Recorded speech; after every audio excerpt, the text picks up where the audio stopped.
Bonsoir à tous, je suis très heureux de vous retrouver à nouveau dans l'entretien du jour. Ce soir, nous recevons la présidente de l'ONG Bangui Sans Frontières qui, depuis 20 ans maintenant, se bat et opère en Centrafrique. Madame Ida Crozon-Cazin, bonsoir. Bonsoir. Merci d'avoir accepté notre invitation. Depuis l'assassinat de 3 de vos collaborateurs en février dernier en Centrafrique, est-ce qu'on en sait un peu plus désormais sur les circonstances de ce drame?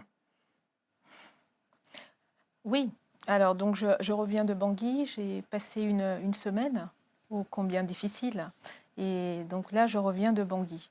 Alors il y a une enquête qui a été diligentée par la MINUSCA. J'ai été en relation récemment avec UNPOL, donc le responsable UNPOL de Bangui et le responsable UNPOL de Bossangoa, qui est la ville qui se trouve tout au nord, proche de l'endroit du drame, de l'événement. Donc ils ont une équipe de gendarmes est passée depuis plus d'une semaine. En principe, ils doivent être de retour sur Bangui cette semaine. Oui. Et d'après le responsable UNPOL de Bossangoa, on a mené des investigations. Pour l'instant, c'est au niveau du procureur. Ce sont des informations qui sont encore confidentielles. Mais bon, toutefois, ce qui ressort, c'est quand même une attaque par des groupes armés. Oui, perpétrés par des groupes armés, qui sévissent dans cette région-là. Qui sévissent particulièrement dans cette région. Est-ce que cette attaque a été délibérée ou c'est un accident? Alors, je ne serais pas en mesure de vous dire que ça a été un accident ou pas. Oui. Mais toujours est-il, pour ma part, enfin, comme le dit la presse, c'est quand même une embuscade. Ils étaient attendus. Vous savez, c'était deux convois. Oui. Hein, donc, il y avait 2 missions conjointes, une dans la région de l'Ouam oui. et une dans la région de l'Ouam-Pendé. Donc, c'est des missions avec l'UNICEF qui consistent à mettre en place des étapes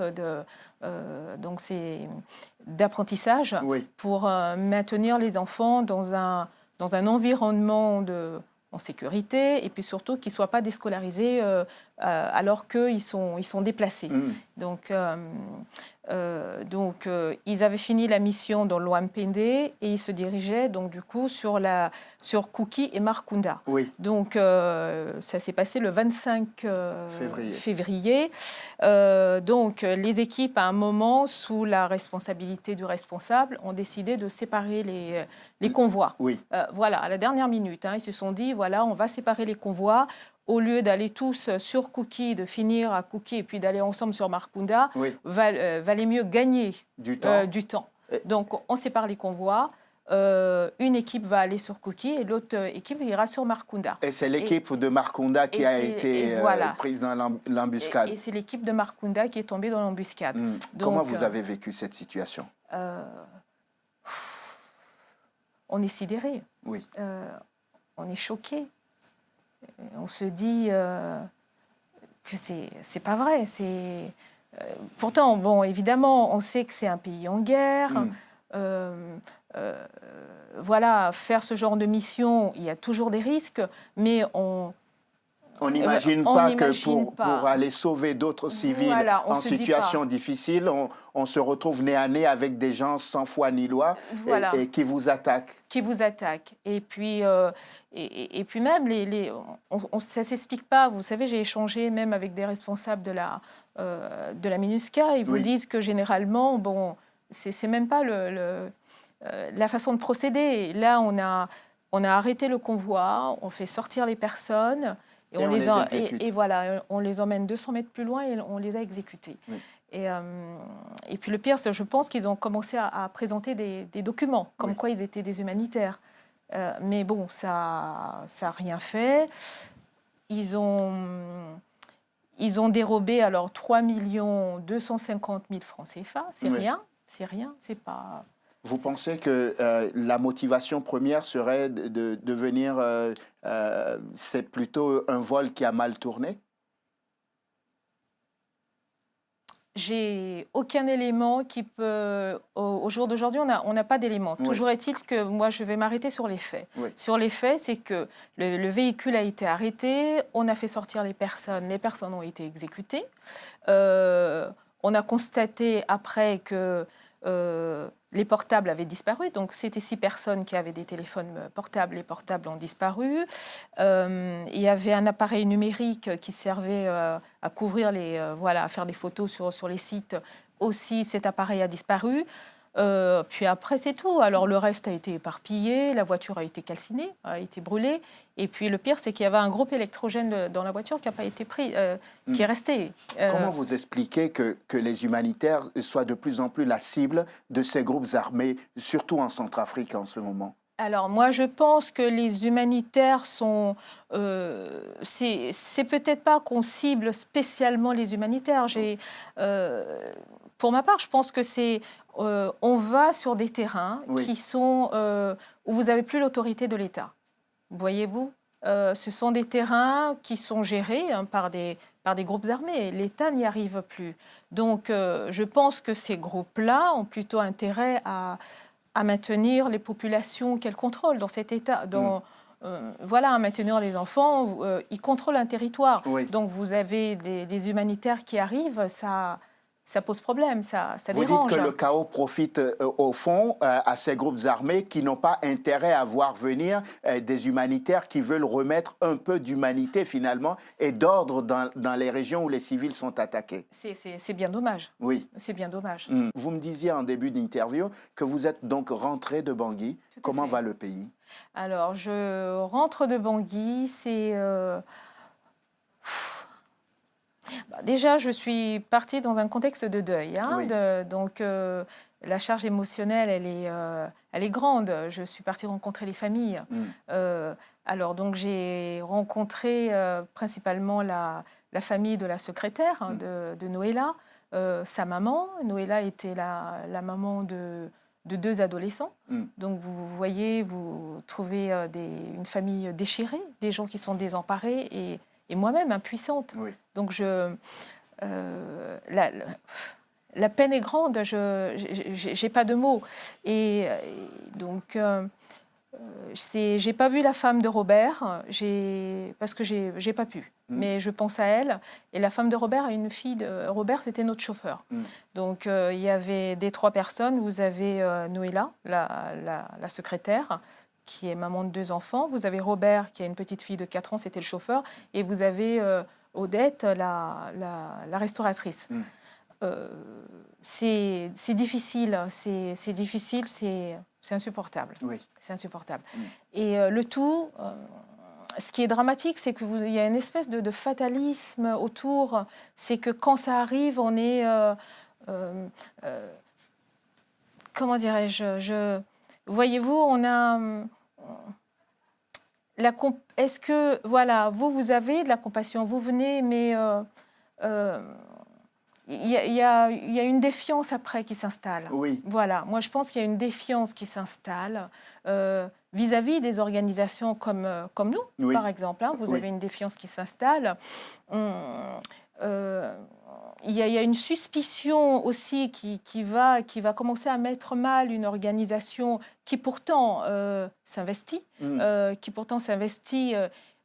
pour l'intérêt des populations. Quand ça va bien, ça va bien. Ouais. Mais dès lors où il se passe ce genre de drame, vous voyez, il y a une forme de tension qui s'installe subitement entre une association qui est là pourtant depuis une vingtaine d'années maintenant. Voilà, c'est pas spécialement une tension, mais non, c'est pas une tension, c'est pas le mot, mais une espèce de défiance. Vous voyez, les gens se renferment les gens se eux-mêmes. renferment.